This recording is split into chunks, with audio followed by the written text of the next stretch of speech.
আসসালামু আলাইকুম। সবাই কেমন আছেন? আলহামদুলিল্লাহ ভালো আছি। আপনারা ভালো আছেন কমেন্টে জানাবেন।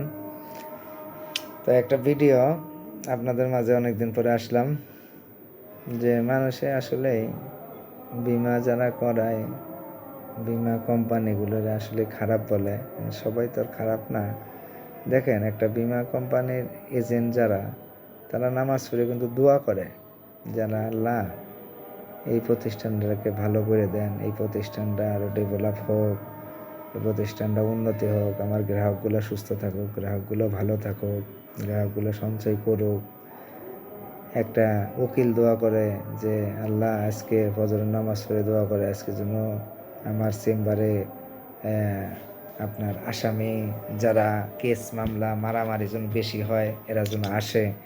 ডাক্তারে চিন্তা করে দোয়া করে আজকে যেন আমার রোগী বেশি হয়, ওষুধ বেশি চলাফেরা মানে বেচা কিনা হয়, তারপরে আপনার রিপোর্টগুলো যেন বেশি করতে পারি।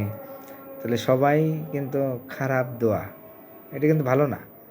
আর একমাত্র বীমার এজেন্টরা যারা, এরা কিন্তু একটা দোয়া করে যেন মঙ্গল কামনা করে, তাদের হায়াত দারাজ করুক, তারা সুস্থ থাকুক, তারা ভালো থাকুক, তারা সুন্দর মতন তাদের সঞ্চয়টা চালাক, ডিপিএসগুলো চালাক, বিমাটা চালাক, এই দোয়াটাই করে।